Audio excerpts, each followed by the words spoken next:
And we are the Coalition, loud and proud, outrage porn-free, civilly disobedient media broadcasting live on the worldwide Coalition Radio Network here at, coalitionradionetwork.com, facebook.com/the Coalition Radio, on the mighty Twitter at Coalition_radio, and of course the original mothership at coalitionradio.us, where nearly 8 years of performances, sometimes unintentional, political conversations, interviews, some guy named Gary Johnson, some guy named Larry Sharp, some guy, well, everything from local to the national, the infamous and the famous.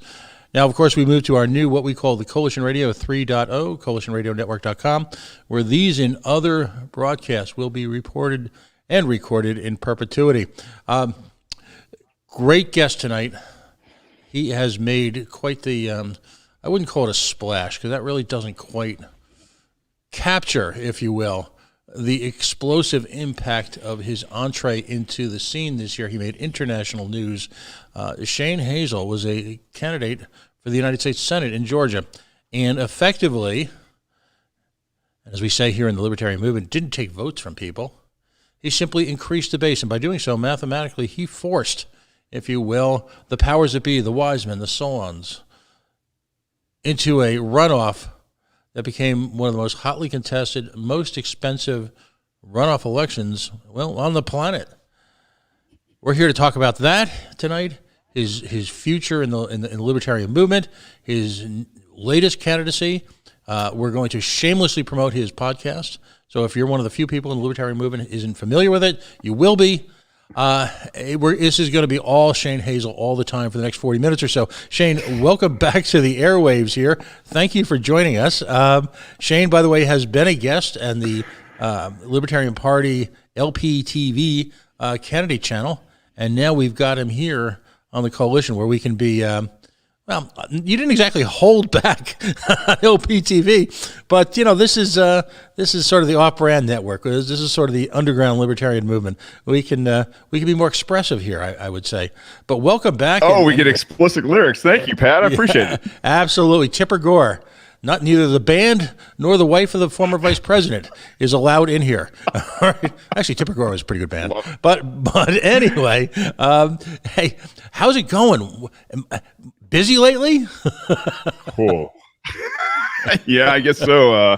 After this whole election season, I kind of parlayed it and said, hey, if you guys think that I'm going to endorse a Democrat or Republican, I just came out and was like, no, fuck those guys. And by the way, I'm running for governor here in the state of Georgia. I'm going to be seeking the governor nomination from the LP here in 2022. Mm-hmm. So, yeah, it's been super busy. I mean,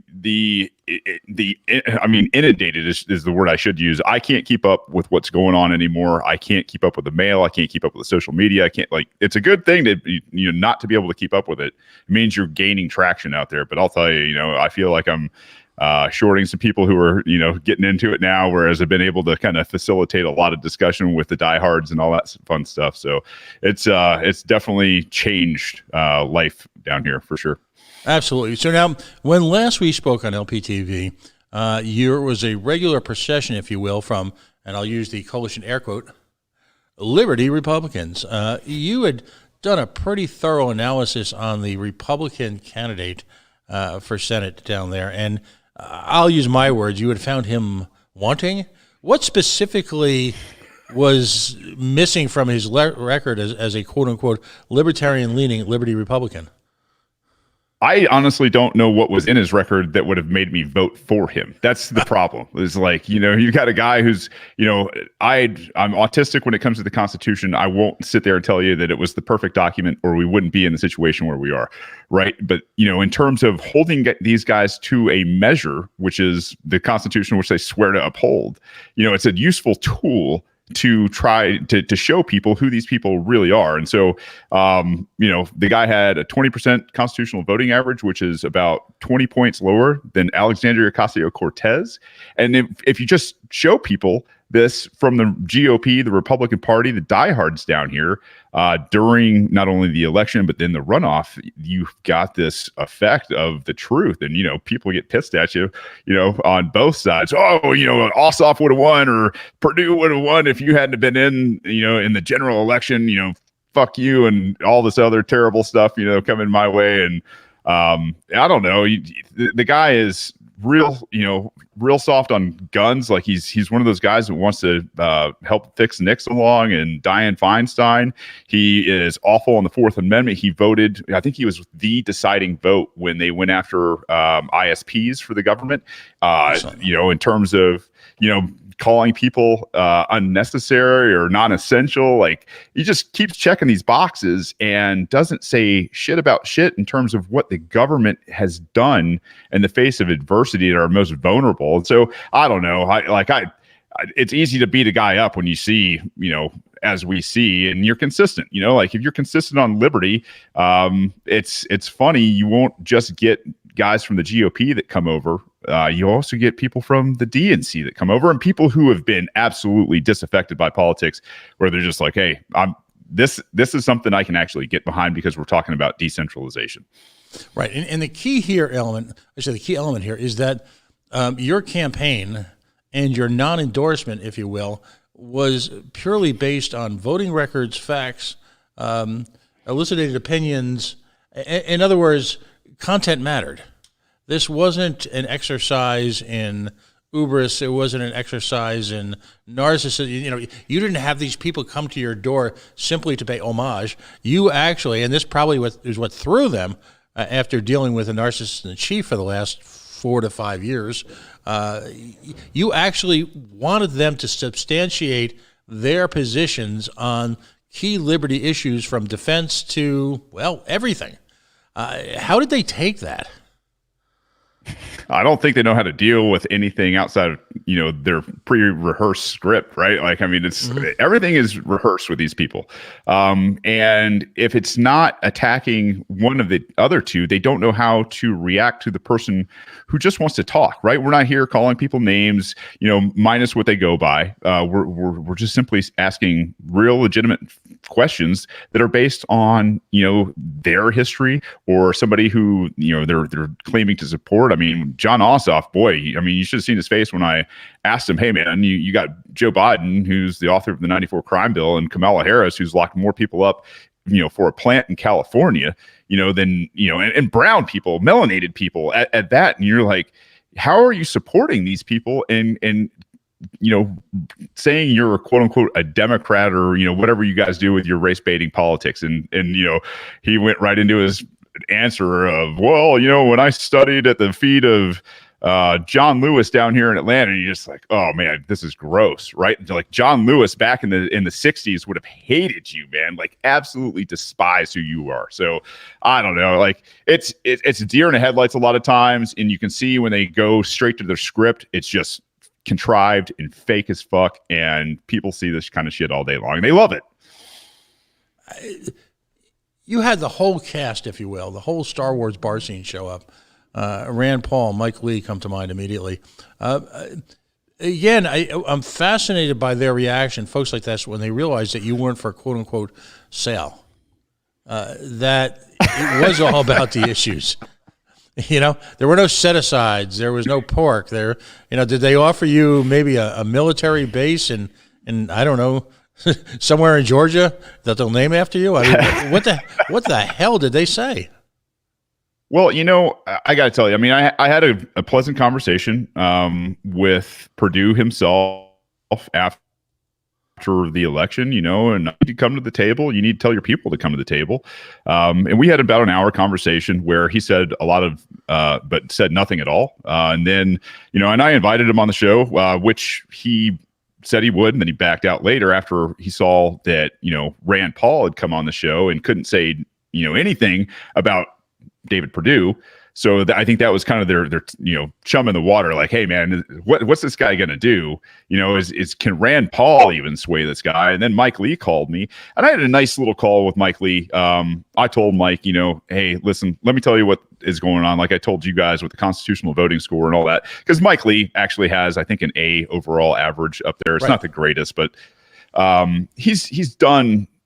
Per the Constitution, he's done his job 90% of the time, which is, you can say that about 5 guys that were up there that year. And then, he said something about coming down to Georgia to help go stump for David Perdue. And I said, Mike, trust me, you don't want to do it. I will absolutely, point out exactly what you're doing, and you're not going to gain any favorability. I mean, that's the thing, is you guys have lost the soul of what was the Republican Party, I think, at one time.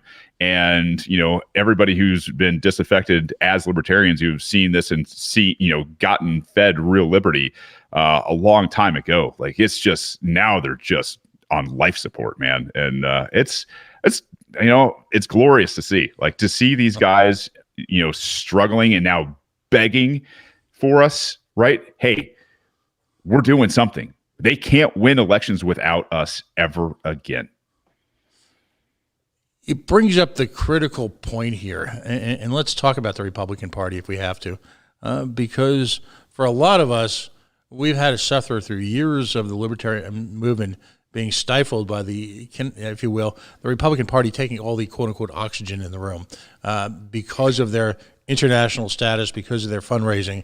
They were, of course, carrying the mantle of liberty forward. And of course, when you look at the record, whether it be in Georgia, nationally or internationally, it's astonishing that they can actually keep a straight face and use the word liberty literally in any of their marketing. What is the status now? All right, so we went through the election. The Democrat won. Now we've got a 50-50 block, if you will, that's tempered by the president's vice president, if you will, who becomes essentially the president. Future president? Yes, future president. Tick. Are you shocked that Joe's taking it this far already? Oh, wait, well, listen, anyone who's seen the movie Dave knows that there's a room behind. I'm sorry. Anyhow, it's prove it. It's actually Jeffrey Epstein. It's anything. I don't think there's at this point in time, at this moment in history, I don't think any sentient human being would discount literally any conspiracy. We don't call them theories here. We call them conspiracy realities here, because anything is really possible, isn't it? I'm not a flat earther. I'm not any of that stuff. I'm not a Q guy. Any of that stuff. But we've been screwed around with for so much for so long that one entertains, even someone like ourselves will entertain for a moment any possibility. There are no limits anymore. CGI is a wonderful thing, right? And so is clearly Botox for our current president. So what in Georgia? The aftershocks of this must be profound. You had the lunatics running around asking Republicans not to vote. Hey, what did they say in the movie? That's a bold strategy, Cotton. Let's see how it works out. So you had that clue. You had whether or not Trump was actually helping or not. So you've got, I would imagine that would be ground zero for the meltdown of the Republican Party at this one. And how much money did they spend? So you're talking about almost $500 million. Wow. After a while, that can add up. You're welcome, media here in Georgia. I mean, you are absolutely welcome. Maybe cover the Libertarian Party next time. You know what I mean? Like, hey, we did you a real solid. We gave you twice the bump in an election year that you would have ever got, plus record numbers. Like, you're welcome. Cover us, fuckers. The Shane Hazel media playing. The Shane Hazel Georgia Media Full Employment Act. You got we made new media personnel down here because of it. Right. Do you think there's like a percentage, like a commission they could give you in the next race? Just coverage is all I'm asking. Just exactly. So what is the status of the Republican movement in Georgia? Because I think that's really the, that's the canary in the coal mine for the rest of the nation. Yeah, I mean, so specifically, what we are looking at is the 2022 governor race here, and it's obviously an off year for the rest of the nation, but down here, we're back on. Like every 2 years, we're on, whether it's governor or whether it's president down here. So for what's going on in a decentralization movement right now, where I think you have a bunch of people from all across America just seeing and agreeing that, hey, listen, this isn't fucking working. Whether you're going to blame the government or whether you're going to blame the corporations or whether you understand it's a government corporate cabal, like, hey, this shit needs to end. And if it can end, we're going to be the ones doing it. And they see it. They see Brian Kemp's the governor down here, Right. an absolute tyrant. And there's no way, like, the Republicans are already launching other Republicans out there to run against Brian Kemp and primary him. Or there's people who have no name ID who are stepping into primary Brian Kemp. And it's probably going to get kind of ugly within the Republican Party over there. And the thing is that's just going to be the warm up for those guys. I mean, wait until they come into our circle at the end of the year. I mean, 2022 down here is going to be a bloodbath, and it's going to be easier than, even, I shouldn't say easier, but like it's going to be something that I think that people are paying attention to more than the Senate race, where they could completely ignore the Libertarian Party. And we're also drawing a line in the sand. I'm working with Ryan Graham right now. I told him, hey, man, we need to just give the state of Georgia an ultimatum. We're going to issue an open letter. I've already started writing it to the state of Georgia by the end of 2021 in our legislative season down here. The Libertarian Party will have ballot access at every level of government, which we don't now. Or we're done recognizing your authority. We're done. Like that's where I'm at in 2021. Like, I am so fucking done with the tyranny and everything else. The policies, the bureaucrats, the judgments, the executive orders, you name it. Like it's taxation without representation, why this country was formed in the first place, right? And or what we were told at school. And that's just, people are done. I'm done. I think there's just a growing sentiment, and people are wildly receptive to it. Well, and 2 years ago, this would have seen as sort of, yeah, it's just an extreme to say, but when you literally take everything away from people and they have nothing left, and you corner them for their very survival, what do folks in government think the reaction is going to be? I know here in Rhode Island, where I live, we've got a government that's had no cutbacks, no furloughs, no job sharing at the state level, no. The budget was actually increased in addition to the pass through from the federal money. We've got a crony, another stadium frenzy on us in the middle of arguably a time when literally in-person sports attendance may never be the same. We've got folks, in order to cash in, are looking to build a stadium, and they do so at the expense of the taxpayer, and they do so by constantly interjecting themselves into the state's economy, effectively acting as a competitor to businesses that were bootstrapped, businesses that used their own sweat equity, businesses that were self-financed, using their own risk capital. And we now here in Rhode Island if you own a small business, your single biggest competitor is probably some type of governmental institution for the consumer dollar. People can't tolerate anymore. What is that same? Is that sentiment that strong in Georgia as well? Oh yeah, I mean, I think maybe even I know Rhode Island, through history has kind of been this little bit of a rebellious state, right? I mean, it has, and they were, the federal republics, but the sentiment, I don't think it's just here, and that's the thing is you see what's happening, in terms of migration within the United States right now.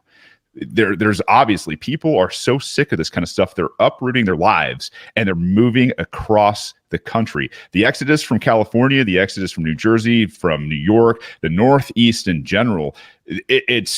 I see it down here in Georgia. We are growing like crazy right now. And it's not because we're, awesome. It's because we're just less tyrannical. There are people walking around without masks. There are people that, have open business and they're not requiring people to come in with masks. Their employees aren't wearing masks. They're not scared to death.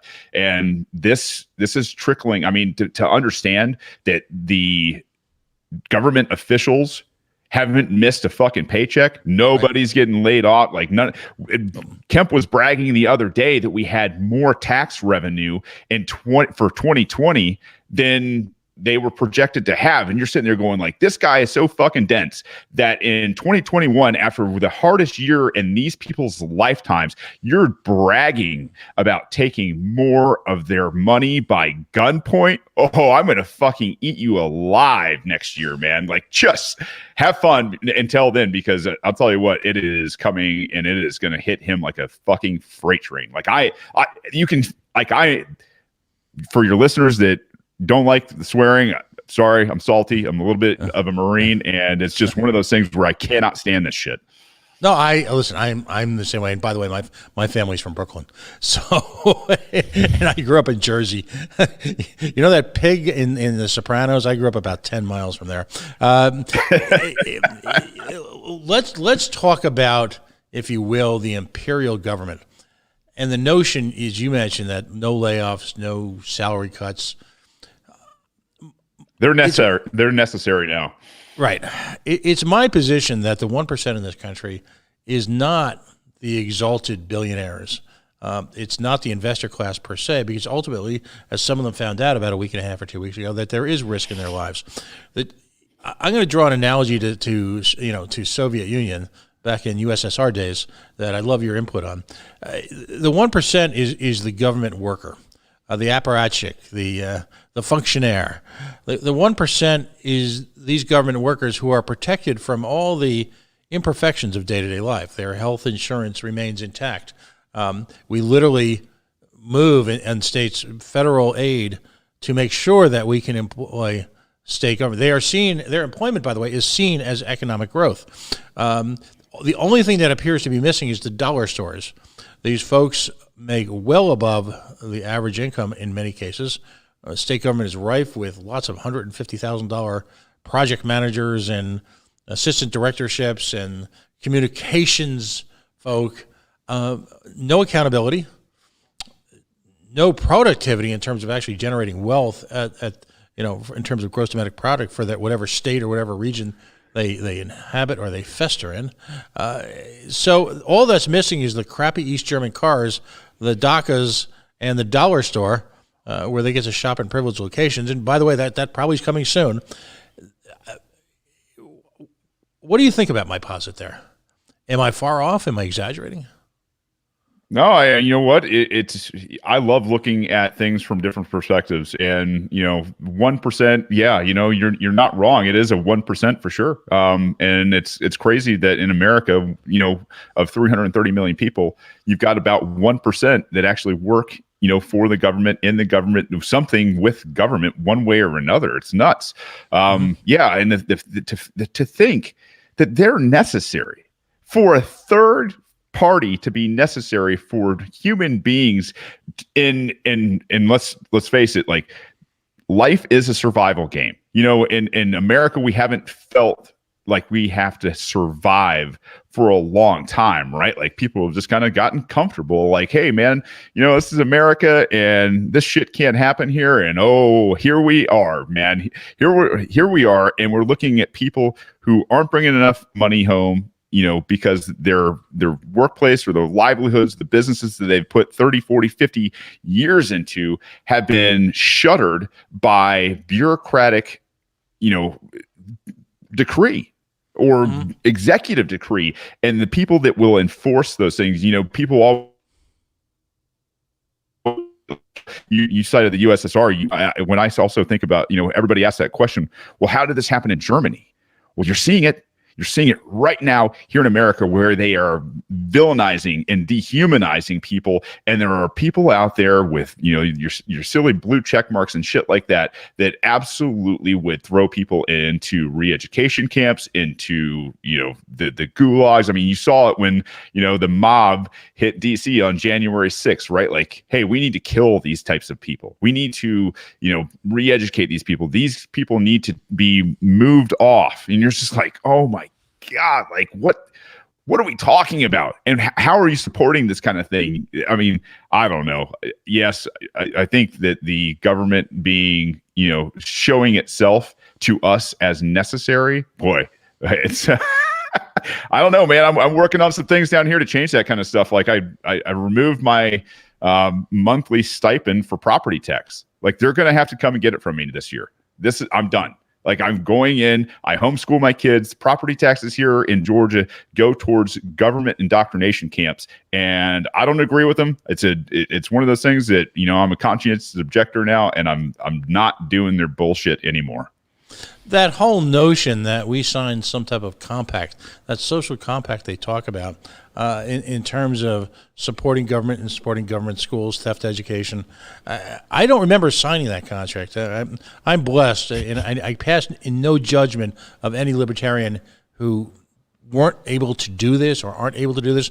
But my two children never spent a single day in government schools, ever. Oh, that's awesome. From birth, they're now in their mid-20s. Nope, not happening. And they managed to do very, very well academically. I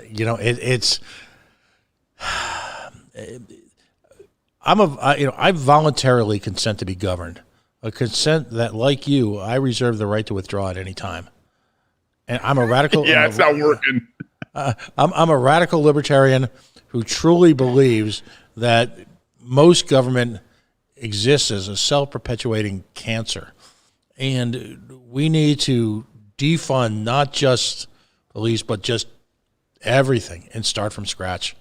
Anything. Well, and that's the thing. Anything you want, right? Like anything you don't agree with, you shouldn't be paying for. I mean, let's say I don't like bananas, right? If I went into the store and they're like, "Hey, man, you got to buy these now, right? Like this is your stipend, and this is what you're gonna get." Like, no, like this is exactly what they're talking about with anything and everything, that they hold the gun at everybody, coerce them, force them, take their property, take their house, take their livelihoods, and then use it for the state.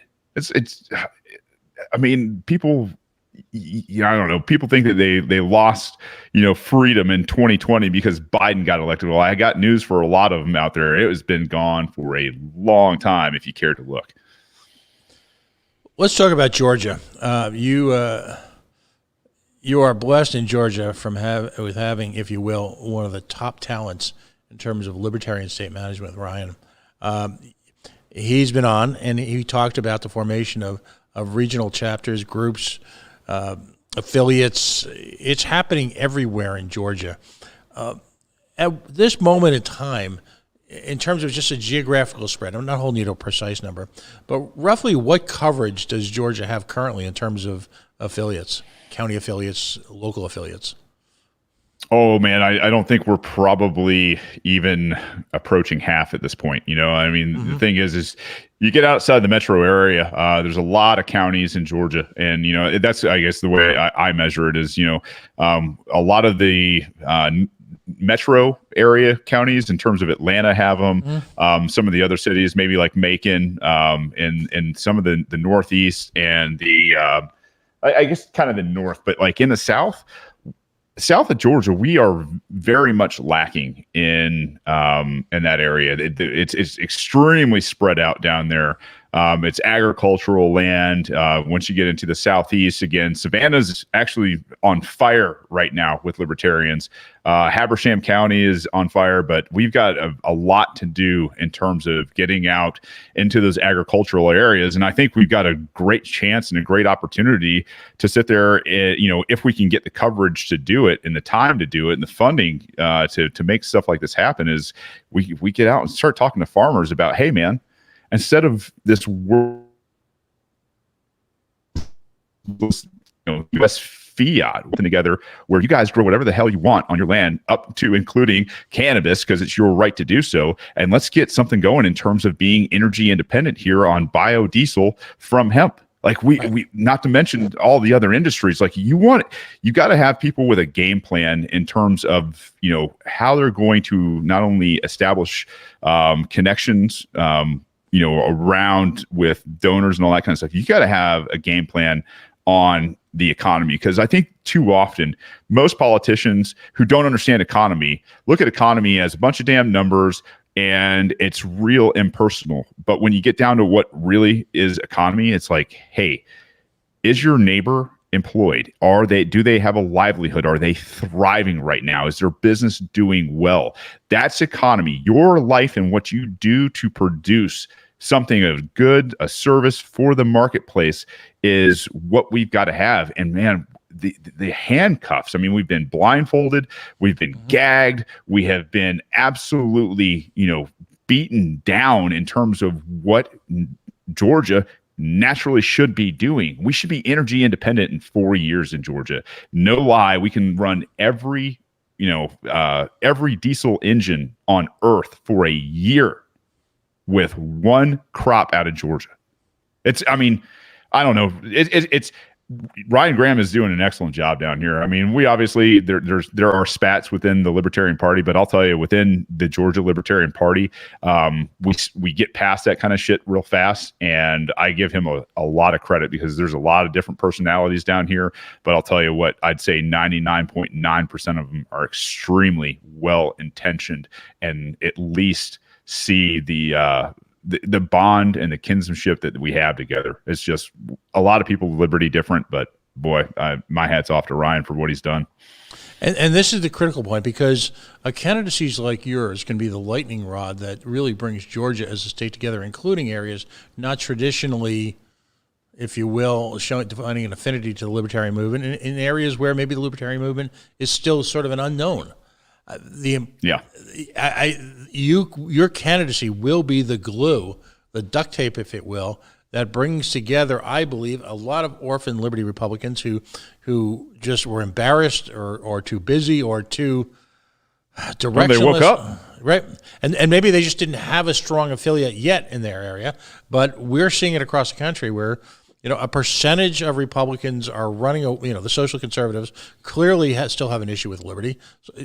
Raw, undefined, you know, unrelenting liberty is scary to a lot of those folks who are coming from the Republican Party. But certainly, particularly among the Ute, as we say here in the Northeast, you know, candidacies like yours is going to set these people on fire, because you're going to define liberty in terms of relationships, in terms of lifestyles, in terms of, if you will, economic opportunities in a way that hasn't been defined to them before. You know, it was always this staid traditional analysis of liberty must be Wall Street, which must mean middle-aged stockbrokers making money on finance, when in fact, you're going to liberty people into the notion that literally any way, any direction they want to take their life is possible, even in rural Georgia. That's the kind of stuff that could set the world on fire.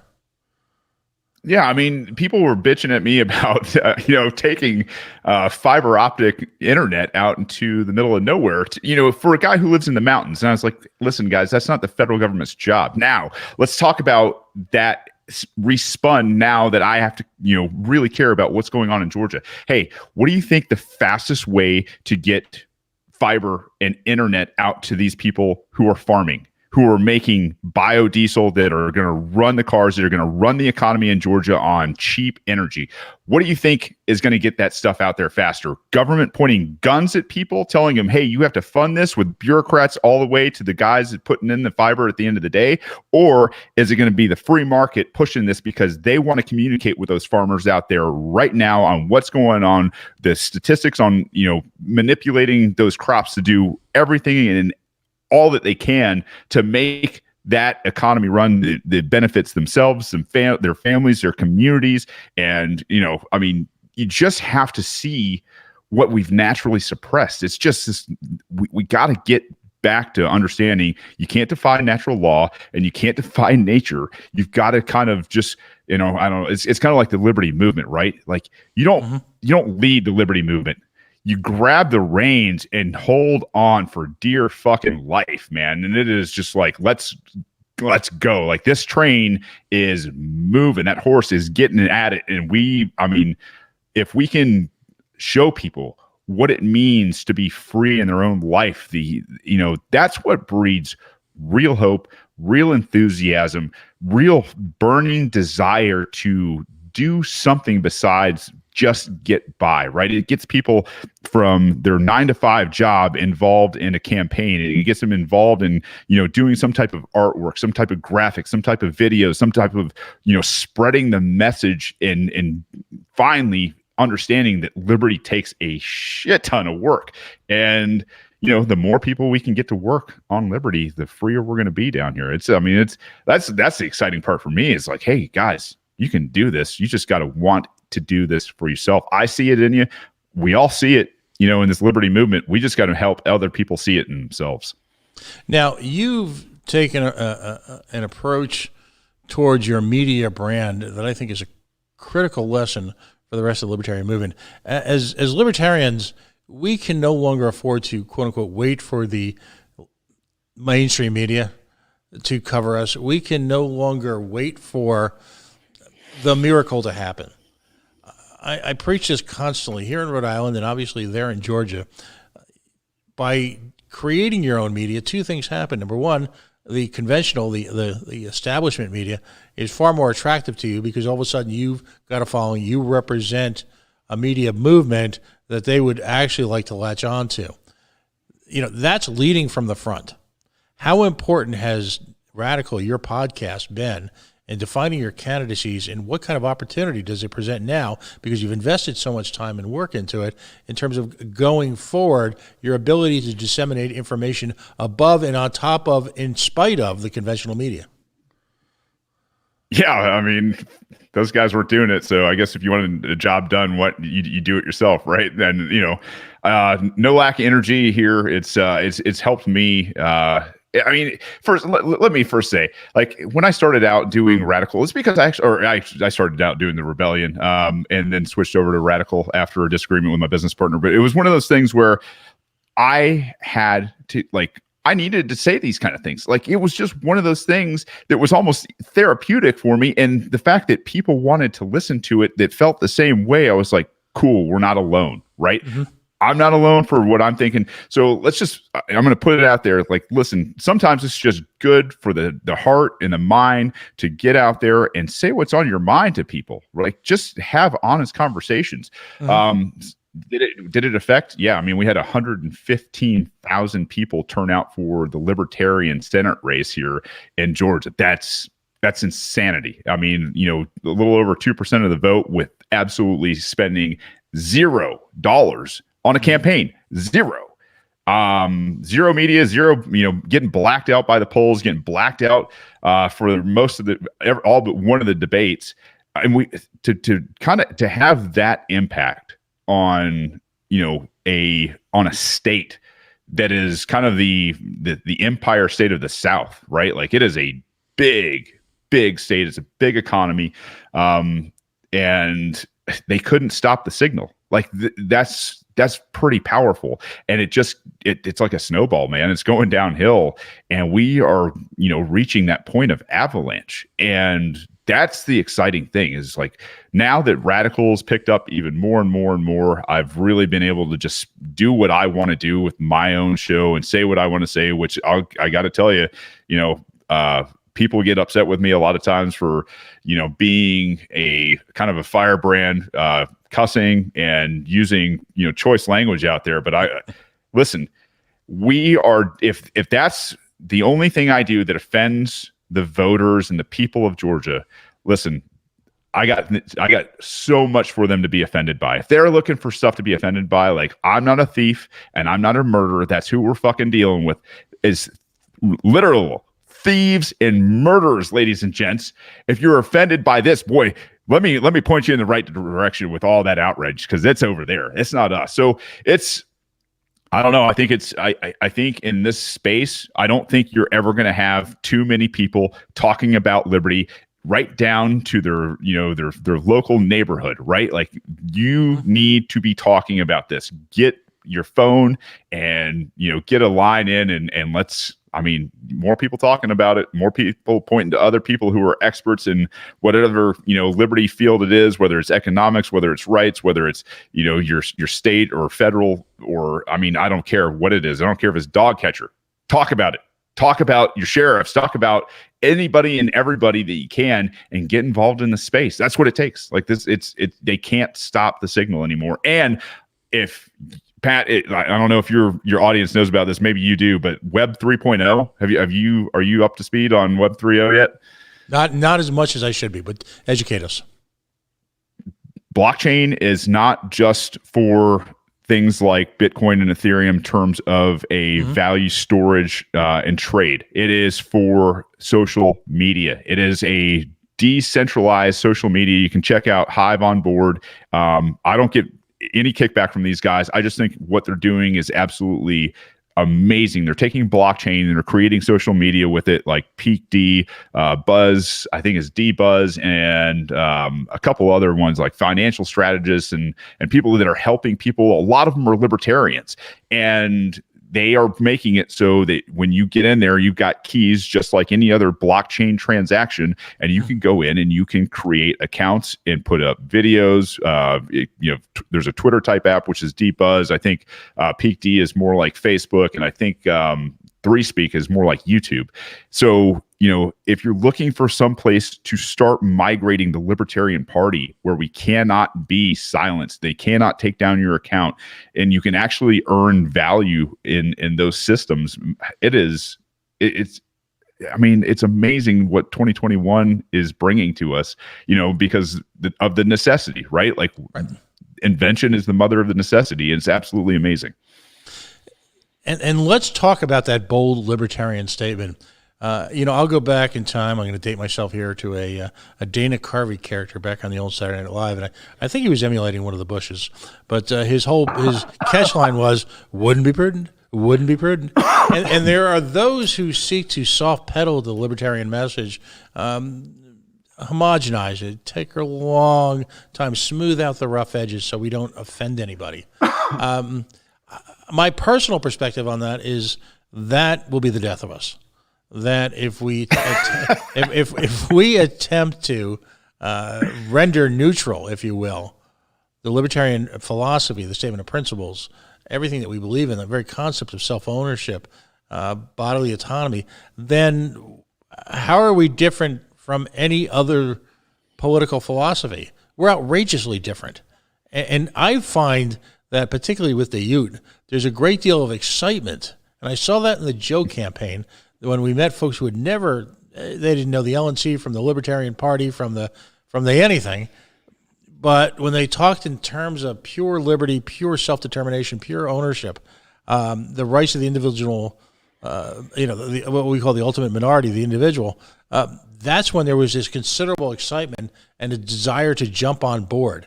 How do you feel about that? And to me, your raw energy is going to attract that same type of supporter in what can be possibly one of the most radical campaigns in libertarian history.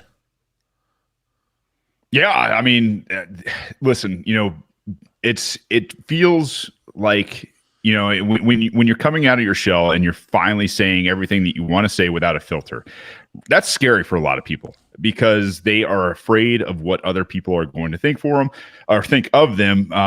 I think the Marine Corps kind of beat that out of me. So I don't care what other people think. I really I would like to be remembered, as a good father and a great husband and somebody who provided for his family, right? Like, I don't give a shit about what people who live on Wall Street think of me. I don't give a shit about what the Republican Party thinks of me or the DNC. Like, I don't care. If that means that that's popular, boy, I'll tell you what, I guess don't feed kids a diet of Braveheart and the Gladiator and, movies like that. And then, introduce them to combat, make them a Marine, send them through, special operations and off to battle, and then come back and see, tell people about what kind of horseshit foreign policy that we've got built on lies. Like this type of brand, this fire that we are different, own it. Don't try to play their game. It is rigged. Don't try to play by their rules. I mean, it was John, what is Carlin, who was like, political correctness is what I always mess this one up.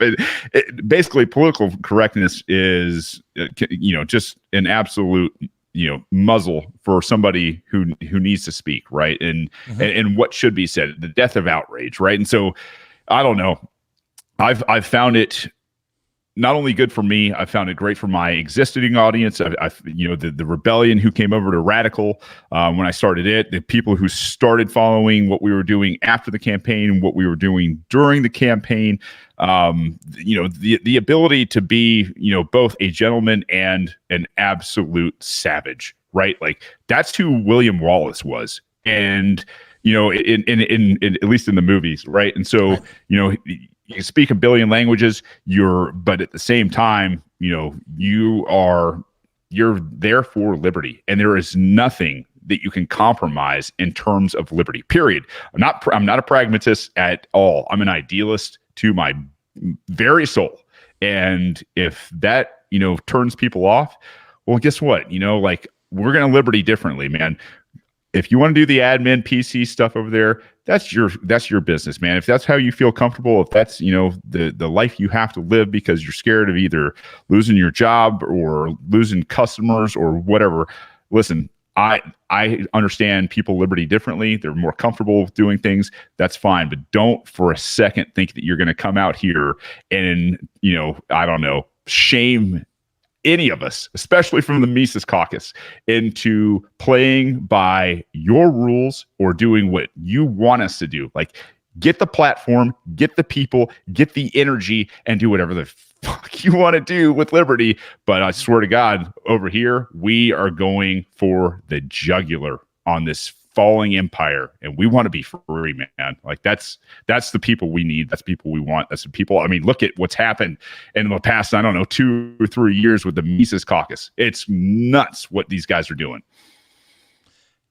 As part of that, how important is it to be in your campaign? Why I get so excited about your campaign, because it's a tremendous example of this, to be forward-facing, front-facing, out to the public, out to the normies, out to folks who perhaps grew up as part of the state education system, who haven't been exposed to liberty, don't even understand the fundamental concepts, have no perspective whatsoever. Yet if we sit and turn inward and constantly argue about ourselves, we accomplish nothing. We don't need to impress ourselves anymore. What we need to do is take that energy, that raw attitude, and generate it, blow it up, and then turn it outward to elected officials, to those salons, those wise men and women who define what is considered acceptable in politics. It's fuck respectability politics. And that's what it really comes down to. Yeah, I don't need people smiling at me who idolize people like Madeleine Albright telling me what a piece of shit I am while they're killing brown people around the world. Fuck them. Like, I don't give a shit anymore. Like, if that's your game, it's, your DC Beltway type of libertarian, fine, go play nice. But yeah, I'm done with the civilized white gloves nonsense with these people. Like, we're at war. And I don't think, people who haven't been to war, they don't understand all the psyops and in economic warfare and the hatred and division that goes on before they ever launch the actual hot war. Like, people don't understand that you've been through at minimum a year, right? A minimum of a year of this kind of shit here in the United States. And it is just a matter of time before they start to think, no, maybe now's the time where we actually go kinetic. Like, that is what these people are looking at right now. I guarantee you, in the background, they are planning, they are plotting, and they're here. I mean, look at what's going on in DC, where they've surrounded the fucking Capitol. These guys they don't trust you. They don't want you anywhere near them. You are a threat because they are doing some very, very dangerous, unconstitutional things out there, and there's blowback coming from all angles. I mean, that's BLM, that's Antifa, it is, the MAGA crowd, and is the Libertarians. Like, there are people out there who are pissed with all of this shit. You've heard this. You've heard the term "Don't mistake my kindness for weakness." Do you think that's in play in here? That they see us being anti, if you will. I don't know if it's afraid, opposed to. I mean, agitation seems to be missing from the libertarian movement right now, or at least great parts of it. At what point do we stop being so goddamn polite? I think you're seeing it. You know, and that's the thing is you've got to. I mean, as you know, as a great example. I mean, you look at Martin Luther King. Like he gave those guys every out he could give them, right? Like he called for peace and inclusion and unity, which they don't want anything to do with, but they can't overtly yet, you know, come out and do that kind of stuff. And so, you know, it is, hey, listen, we're drawing lines in sand. We're issuing ultimatums. We're starting, you know, that here in Georgia. I mean, for God's sakes, between me and Ryan Graham, look, we are going to issue an ultimatum to the state. Like you put us on the ballot, and along with anybody else who's an adult who wants to run for an office, you put us on the ballot or we're done with your system. You know, that's a line in the sand. And will they cross it or will we cross it? At some point, you know, things devolve, and I've seen it a million times in, you know, countries around the world where, you know, when you abuse peaceful people long enough and they got nothing left, whether it's a livelihood, whether it's their family, whether it's they've lost somebody to suicide, or, you know, God forbid, they've lost them to a disease that isn't COVID because they couldn't get treatment during shutdowns, and everything was, you know, in the supply chain was disrupted because they don't understand economics.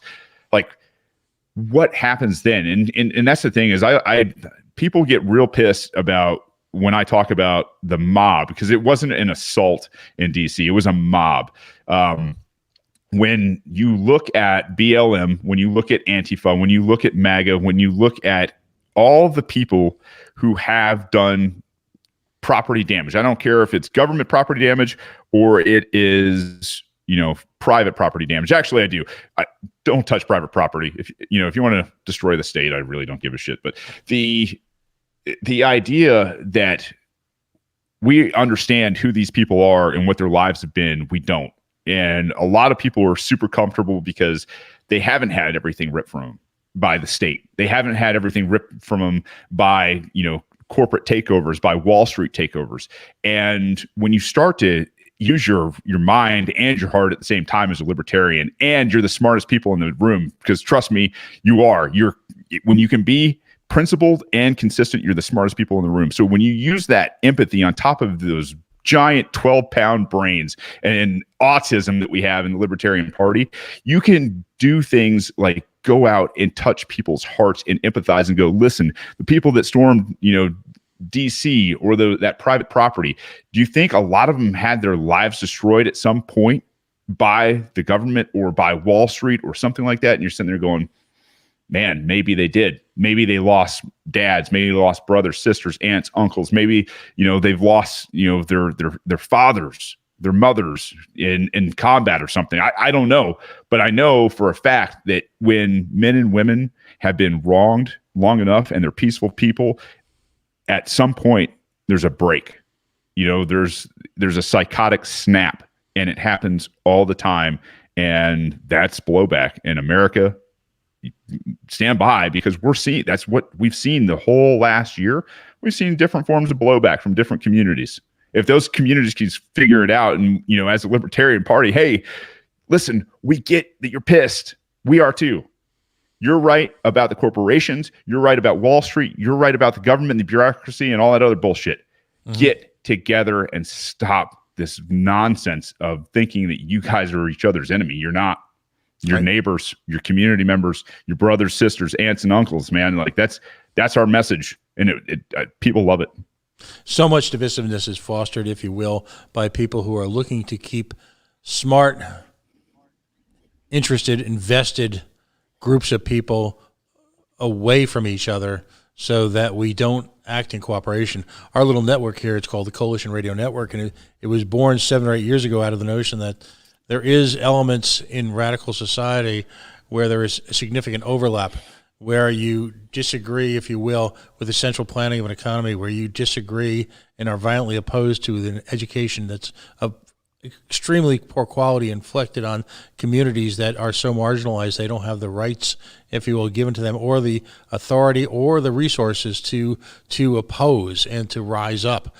When we has become coalitions and we start working together, particularly on areas of principled agreement, people got to be really, really afraid in these established powers, because revolt is soon to follow. And revolt can be ugly. It's unclean. It's dirty. There's pain. There's sacrifice. But that's the foundation of this country. This country wasn't founded on a conference table, was it, Shane? I missed that part of American history. Not the 1776 country before they came in with a coup in 1787. The Constitutional Convention. The anti-federalists were right. We should have been a confederation. And yeah, people fought and died and said, no, you're not taking any more of my stuff. You're not taking my crops. You're not taking my land. You're not taking my livestock. We're subsistence farming here. We're farmers and we're craftsmen. Like, we don't have extra for you assholes in the red coats. It's the same thing for the boys in blue and the feds. Like, no, fuckers, you're done taking our shit. Like, when do people say that? You're done affecting our lives. We're going to work together as a neighborhood, as a county, as a parish, whatever. You're done. Enough. Like, I see all these Americans that have a ton of guns and a ton of combat experience. And I'll tell you, I am grateful at how patient they have been. I mean, the patience of lambs, but I'm telling you, like, that shit's wearing real thin. And I told my wife tonight at dinner, I said, honey, like, I'm getting real thin on this bullshit. I'm not going to be able to do this forever. I'm really not going to be able to. And I think that's what the government wants. I think they want that break. I think they want something, to say, hey, oh, look, these people are violent people, while, they've been murdering and thieving from us for, ever. Right. I mean, if you look at the type of immigration violence that's taken place on our American borders as a result of the duopoly, for CNN to somehow take the events of January 6th and make that seem more egregious is astonishing. When you look at the wholesale theft of property that occurs on a routine basis, and to somehow homogenize that, yet display such almost cliched outrage, is just astonishing. We are being conditioned to thinking that where's the independent thought? Last question, then I want to give you a chance to again to engage in all sorts of self-promotion. Police authority in the state, the quote-unquote thin blue line in the American state.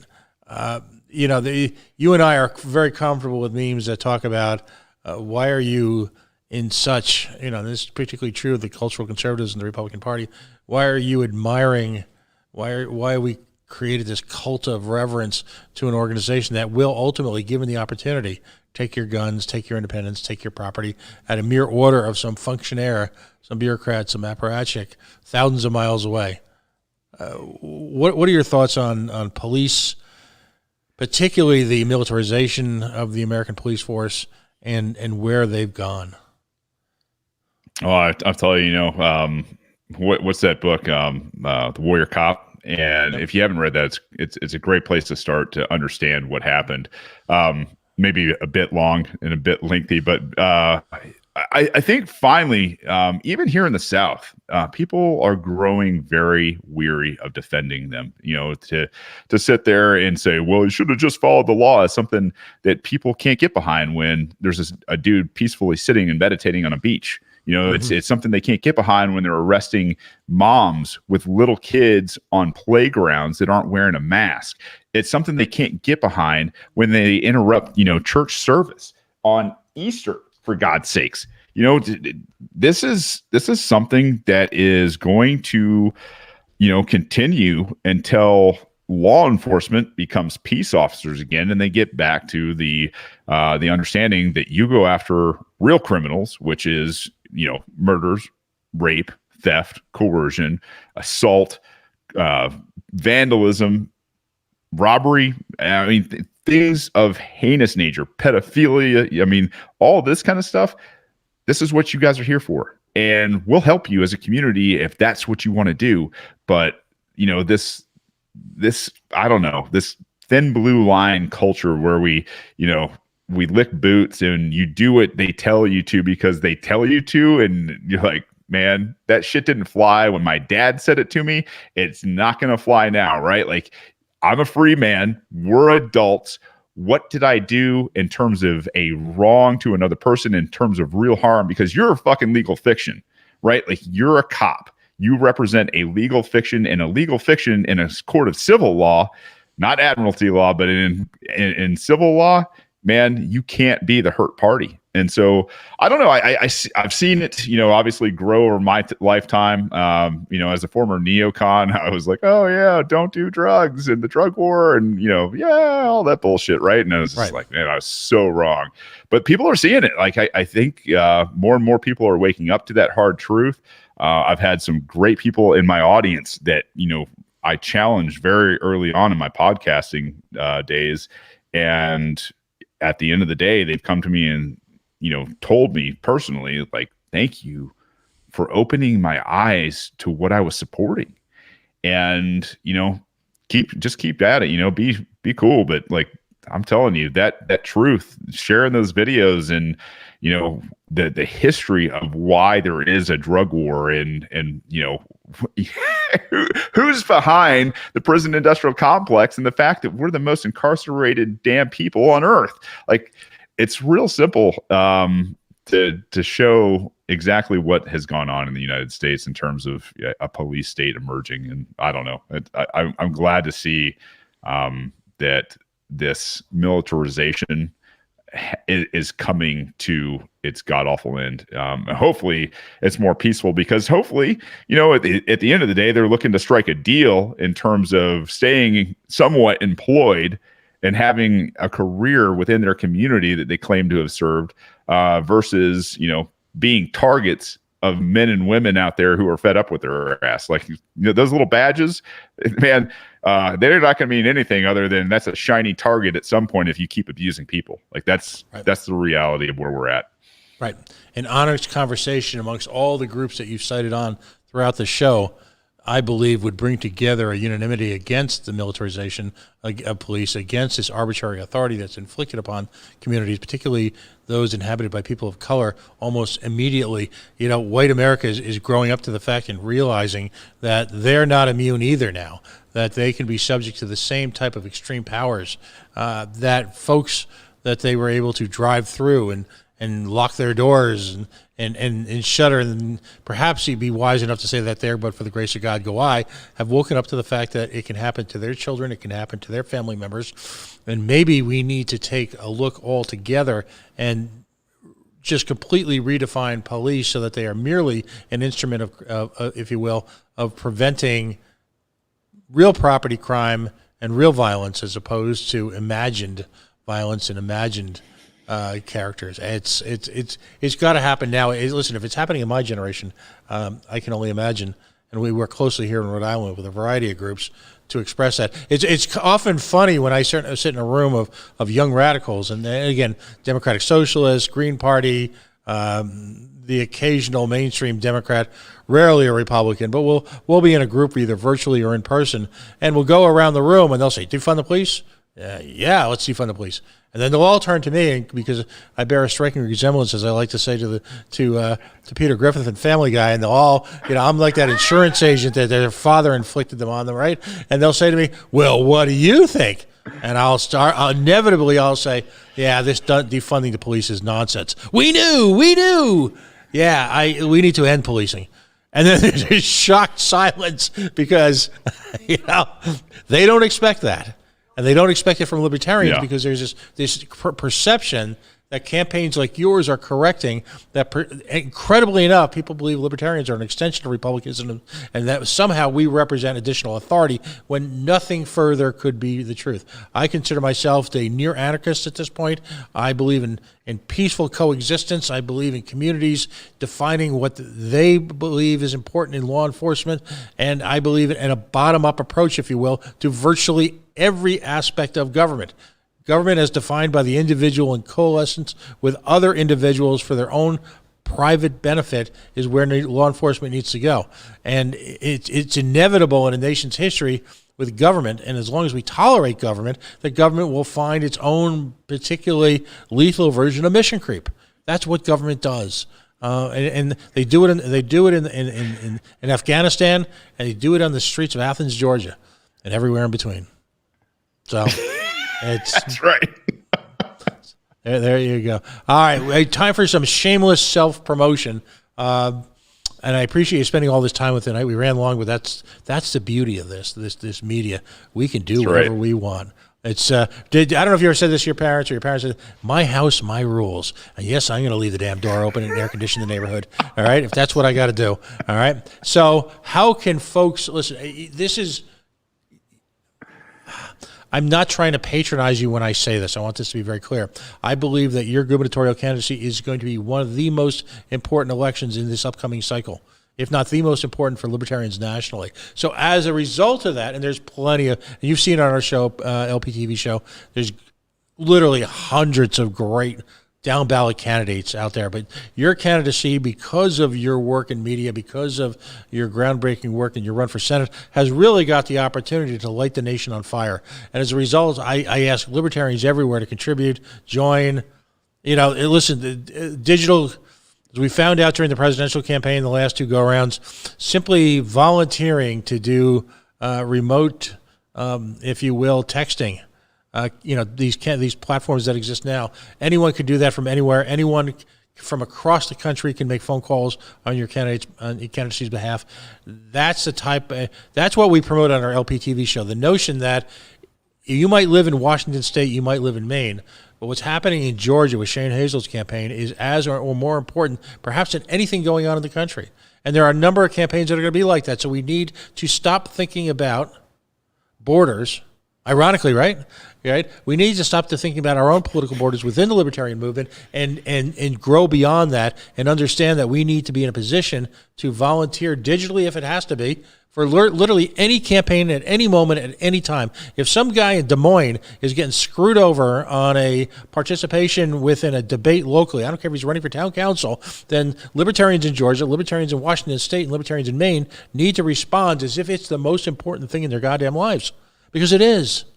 Because that one candidate we've seen everywhere, whether it be you, Kyra Schultz, the whole range of folks that got elected in West Virginia, in Wyoming, and in California, Kalish Morrow, people like that have got the ability to take our party transcendent. What I mean by that is be, for the very first time, living, breathing examples of liberty in their community, perhaps for a generation who knows nothing about that, who was forced through theft education to participate in an indoctrinaire school system that literally tried to engineer the liberty right out of their DNA. And that's why it's important that we pay attention to campaigns like yours.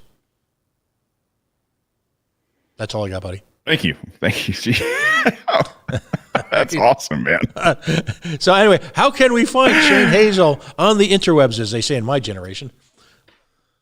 You can do patreon.com/radicalpod. That is the main place where I accept funding. It goes towards growing the voice and getting radical out there. I still work for a living. I'm trying to divorce myself from that sooner than later. If you want to advertise with the show, I'm going to start taking advertisers here probably within the month. So if you want to get in, please send me an email at Shane@radicalpod.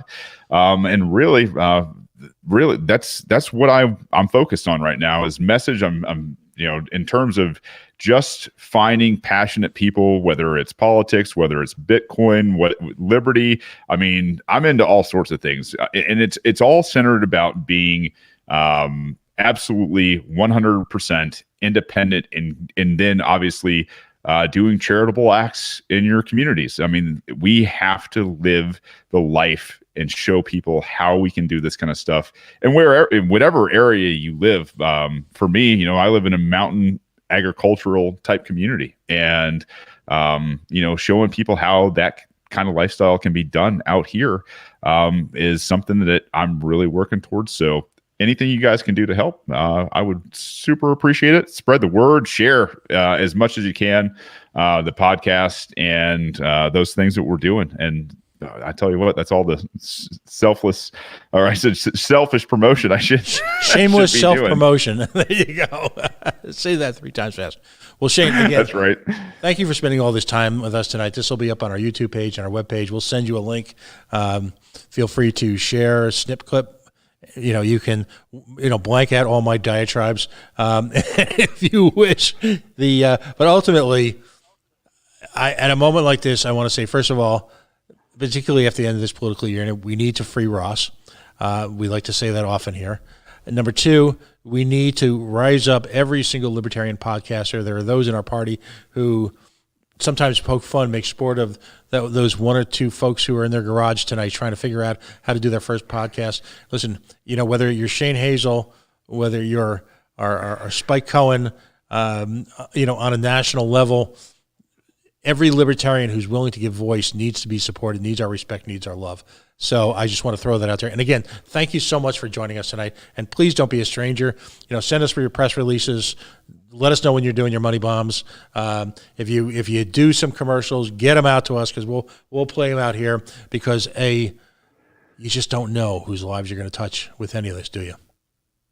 Pat, I appreciate the platform, brother. Anytime, man. And if I can do anything for you guys, please let me know. We are the Coalition, loud and proud, outrage porn-free, civilly disobedient media, broadcasting live on the worldwide Coalition Radio Network, at coalitionradionetwork.com, facebook.com/the Coalition Radio, on the Mighty Mighty Twitter at Coalition_radio, and of course the original mothership at coalitionradio.us. We've been on the air since 2013. We too need your love and support, so if you can like us, share us, join us, whatever. We do battle here in the streets of Rhode Island politically. We try to take it nationally by focusing on all the third rail issues. This ends our regular programming for this week. You can watch, if you're a libertarian, LPTV tomorrow. We will be on live, as always, interviewing down-ballot candidates, striking a match to the status quo, trying to bring the voice of liberty for candidates around the nation to the libertarian universe. Shane, all of you have a wonderful night, and we hope to talk to you